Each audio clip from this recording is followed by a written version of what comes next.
Quando eu tinha 7 anos, lá em casa se ouvia ao meio-dia um programa popular de rádio, de auditório, comandado por Manuel de Nóbrega. Só assim, por uma curiosidade, foi ali que Silvio Santos começou a sua carreira. Eu odiava o programa.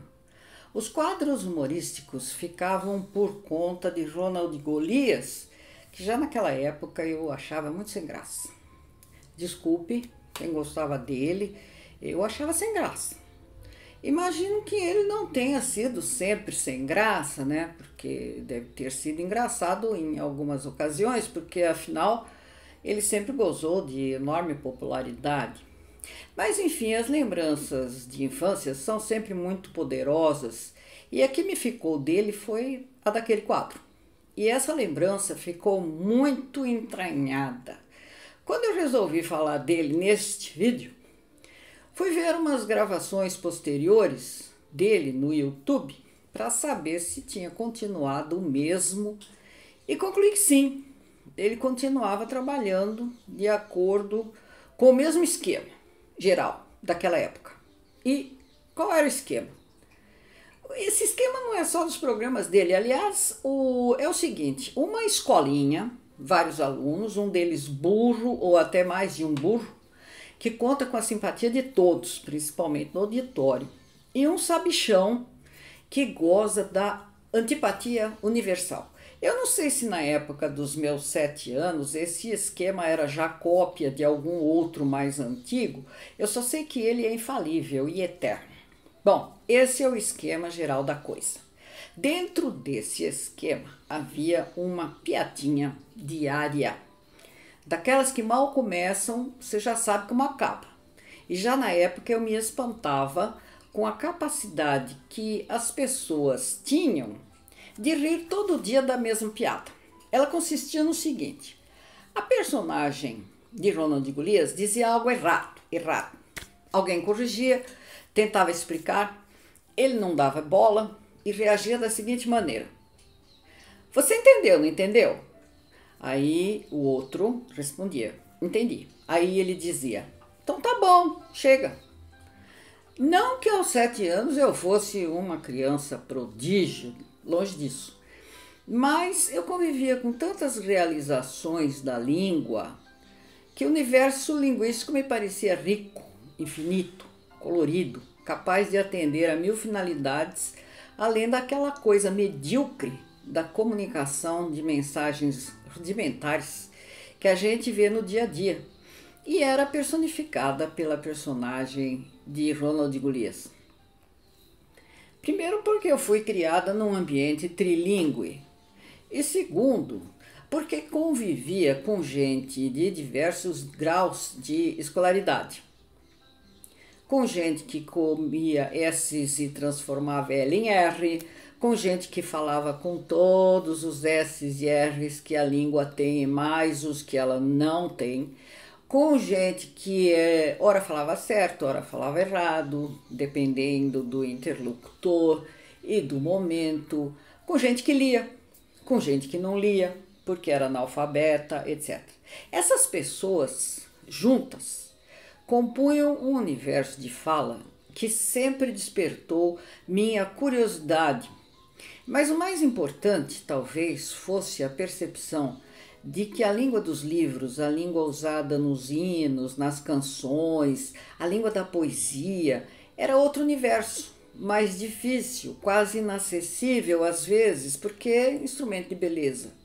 Portanto, a língua não era só uma questão de eu falo qualquer coisa e você entendendo, tá bom.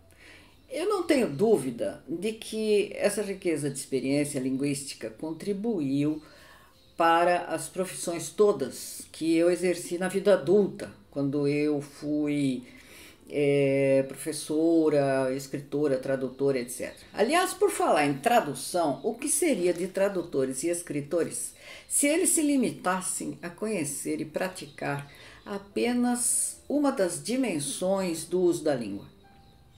Por isso sempre me pareceram vesgos ou míopes tanto aqueles que só aceitam a norma chamada culta, quanto os que querem substituir essa norma por alguma outra, extraído daquilo que acham predominante na fala brasileira, na fala dos cultos brasileiros, das pessoas cultas. Quem são eles? E o nosso repositório cultural que foi sendo acumulado ao longo dos séculos de lusofonia? Uma coisa que sempre me deixou cabreira é ouvir dizer que nós, brasileiros, somos esquizofrênicos, porque falamos de um jeito e escrevemos de outro. Na verdade, talvez melhor formular da seguinte maneira: quando falamos à vontade, relaxadamente, somos de um jeito, e quando nós queremos ser formais, falando ou escrevendo, somos de outro jeito. Somos sim, mas quem não é? Que país não tem vários tipos de linguagem ao lado de uma norma culta que serve de padrão? Ninguém é melhor que o profissional da tradução para saber que nesse aspecto esquizofrênico é o mundo inteiro. E desde quando alguém escreve formalmente como fala na cozinha da sua casa? Desde quando os seres humanos usam a mesma linguagem em todas as situações? E desde quando é inteligente ou interessante uniformizar aquilo que serve justamente para expressar a diversidade? Voltando aos tradutores, não lhes basta saber como falamos hoje, o tradutor precisa saber como se falava ontem e como se falou anteontem. E quando alguém critica uma proposta de tradução dizendo: mas não é assim que nós falamos, o tradutor precisa perguntar: como fala a personagem? A personagem usa os pronomes oblíquos corretamente porque na língua dela todos falam assim, desde os menos escolarizados até os doutores. Enquanto aqui o doutor diz eu vi ele e não eu ouvi. E aí o tradutor ou a tradutora pergunta: e o resto do que diz a personagem? É também padrão ou não é? Se for tudo padrão, é preciso manter o padrão, mesmo que o padrão não seja usado por uma pessoa do mesmo nível aqui no Brasil. Afinal, estou traduzindo ou reduzindo tudo ao que é meu?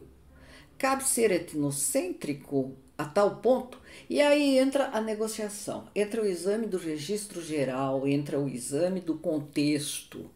Aquela personagem foge do padrão em outros aspectos da língua, sim ou não? Se sim, nas falas dela pode ser pertinente relaxar nos pronomes oblíquos. Se não, é melhor manter o padrão. Ou não? Mas é tão disseminada a mentalidade escolinha do Ronald Golias que muita gente acha que reduzir textos clássicos ao português brasileiro de hoje, infelizmente, é preciso constatar que são poucos os que conhecem a norma padrão suficientemente bem para traduzir autores clássicos de um modo condizente. Que tipo de formação ele recebeu para dominar esse universo? De uns 25 anos para cá, o ensino de gramática foi combatido como demônio por várias linhas da linguística. Ouvi e li muito linguista dizer que a incapacidade de compreensão de texto e de boa redação das novas gerações se devia à insistência do ensino da gramática nas escolas. Aí os currículos mudaram. As apostilas que meus filhos usavam há 20 ou 15 anos ensinavam uma gramáticazinha xoxa, fragmentária, recheada de lugares comuns insossos. Entre outras coisas que ficaram na minha memória, lembro de uma. Os verbos eram conjugados só nas primeiras e nas terceiras pessoas, porque as segundas não eram mais usadas, diziam eles. Ali estava escrito isso. Fiquei de cabelo em pé. Ora, a língua é repositório cultural e os textos de outras épocas e de outros lugares estão cheios de verbos conjugados nas segundas pessoas do singular e do plural. Conclusão: quem sabe hoje conjugar verbos nessas duas pessoas? Quem? Eu não vou aqui ficar argumentando muito, porque basta perguntar. Os jovens de hoje estão redigindo melhor do que os de 30 anos atrás? Abram os jornais e leiam o que as novas gerações de jornalistas andam escrevendo. Eu não estou querendo aqui dizer que a gramática é a salvação da lavoura. Também não me tomem por uma reaça que acha bom só o antigo. Não é nada disso. O que eu quero dizer é que nada é só gramática, nada é só descritivismo linguístico. A vida é tudo isso junto e misturado. As coisas não são unilaterais e simples como querem uns e outros. As pessoas, e os tradutores em especial, precisam aprender a usar a sua língua do mesmo modo que o bom artesão usa suas ferramentas, uma para cada fim. O que ou é isso ou é a barbárie.